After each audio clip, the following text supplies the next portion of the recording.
Hello అండి. Welcome to LL kitchens. ఒక చిన్న మినీ బ్లాగ్‌ని పోస్ట్ చేస్తున్నానండి ఈరోజు. మీరు కూడా ఎలా ఉందో కామెంట్ సెక్షన్‌లో చెప్పండి. శ్రీరామనవమి రోజున నేను చేసిన ప్రసాదాలను చిన్న మినీ బ్లాగ్‌గా పెడుతున్నాను. మీరు కూడా ఒకసారి చూసేయండి.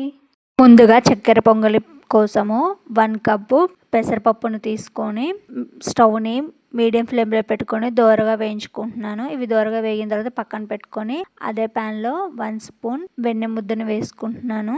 వెన్న అనేది కరిగిన తర్వాత సన్నగా చాప్ చేసి పెట్టుకున్న బాదంని వేసుకొని లైట్ గోల్డెన్ బ్రౌన్ కలర్ వచ్చేంత వరకు వేయించుకుంటున్నాను. అవి వేగిన తర్వాత పక్కన పెట్టుకొని అదే గిన్నెలో 3 కప్పుల బియ్యాన్ని వేసుకుంటున్నాను. బియ్యాన్ని 2 గంటల వరకు నానబెట్టుకున్నాను. ఇక్కడ 3 కప్పుల బియ్యానికి 5 కప్పుల వాటర్ వేసుకొని పెసరపప్పును కూడా నీట్గా వాష్ చేసుకొని ఒక బాక్స్లో వేసుకుని అందులో పెట్టేస్తున్నాను కుక్కర్లో. మీడియం ఫ్లేమ్లో 2 విజిల్ వచ్చేంత వరకు ఉడికించుకోవాలి.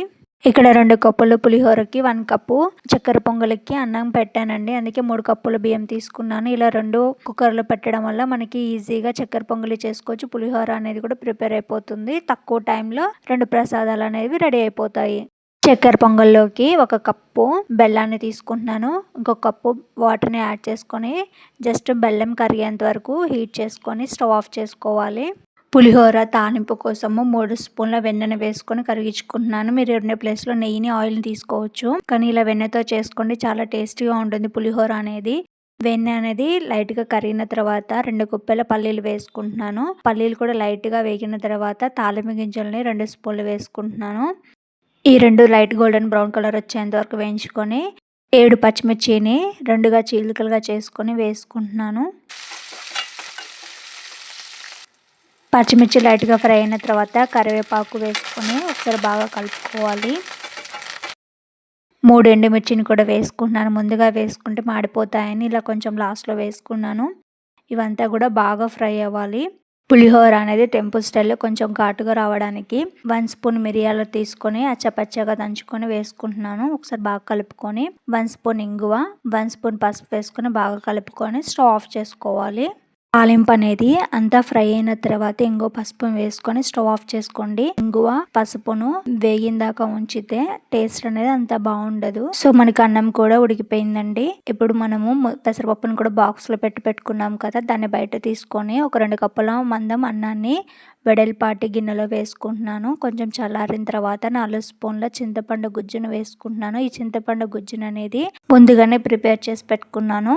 చింతపండు గుజ్జు అనేది 2-3 మంత్స్ స్టోర్ ఉండడం కోసం ఉప్పుతో ఉడకబెట్టుకుంటాము. అందుకనే నేను ఇక్కడ ఉప్పు అనేది యాడ్ చేయలేదు. చింతపండు గుజ్జులోని ఉప్పే నాకు సరిపోయింది. మీరు 2 స్పూన్ల ఉప్పును యాడ్ చేసుకోండి. అన్నంలోకి తాలింపును కూడా వేసుకొని బాగా కలుపుకుంటున్నాను. ఇలా వెన్నతో పులిహోర చేయడం వల్ల చాలా బాగుంటుందండి టేస్ట్ అనేది. మీరు కూడా ఒకసారి ట్రై చేయండి. పులిహోర కూడా అయిపోయింది. ఇంకా చక్కెర పొంగలి ఎలా తయారు చేసుకుందో చూద్దాము.